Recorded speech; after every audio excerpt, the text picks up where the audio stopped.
L'emprise affective, c'est un mode d'attachement à l'autre qui, au lieu de laisser à l'autre sa liberté et de lui apporter uniquement le bien-être, va finalement l'emprisonner, peut-être dans une cage dorée parfois, mais au bout du compte va quand même le priver de liberté. Et donc c'est un lien qui est trop proche, trop fusionnel, trop entravant.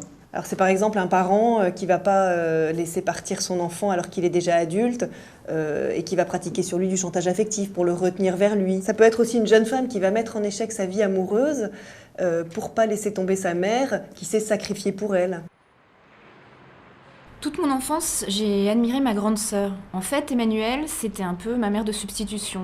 Elle m'aidait à faire mes devoirs, sécher mes larmes quand il le fallait. Et moi, je lui vouais une admiration sans faille. Que ce soit pour choisir un mec, une robe ou une destination de vacances, je ne prenais jamais de décision sans avoir demandé l'avis d'Emmanuelle. Pendant 35 ans, j'ai pensé que ma grande sœur savait mieux que moi ce qui était bon pour moi. Ils sont différents des pervers narcissiques parce que le pervers narcissique, il considère, comme tous les pervers, le pervers, il ne considère pas l'autre comme un sujet, il considère l'autre comme un objet. Et il traite l'autre comme un objet qui peut, en plus de ça, écraser, humilier, écrabouiller, quoi. Dans ces témoignages, il y a quand même beaucoup d'amour. Ça serait presque un trop-plein d'amour, alors que dans la perversion et dans la manipulation narcissique, il n'y a pas cet amour-là. Mes relations avec les hommes ayant souvent été chaotiques, j'ai décidé il y a 1 an d'entamer une psychothérapie. Très vite, la psy m'a fait remarquer que je parlais tout le temps de mon frère. Et en revenant sur mes histoires d'amour, je me suis rendu compte que ma relation avec Pascal m'avait littéralement construite. Une relation fusionnelle avec un frère modèle, complice. J'ai réalisé qu'à travers les hommes que j'avais rencontrés, c'était toujours Pascal que j'avais cherché et que je cherche encore.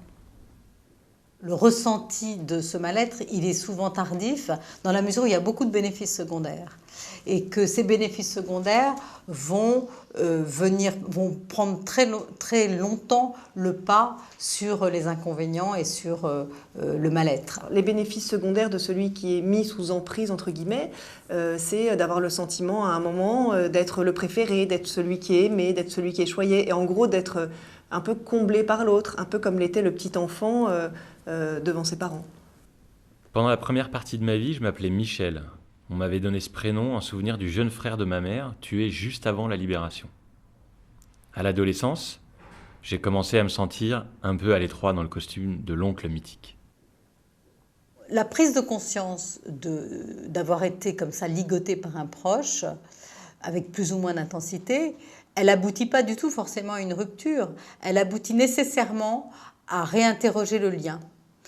Pourquoi on fonctionne comme ça? Qu'est-ce qui se passe? Quels ont été les événements qui peu à peu nous ont amenés à tricoter un lien particulièrement serré et nous privant petit à petit de liberté? Ce livre, c'est surtout pas un livre de conseils et de recettes toutes faites à appliquer pour sortir de l'emprise.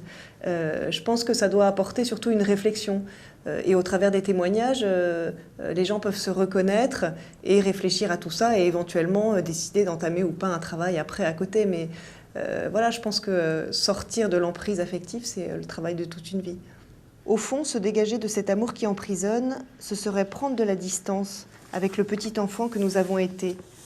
Évidemment vulnérable et dépendant, parfois adulé, idolâtré, tout-puissant, ou au contraire malmené, humilié, blessé. C'est savoir qu'il a existé, reconnaître ce qu'il a été, mais tranquillement se détourner de lui, pour devenir pleinement adulte.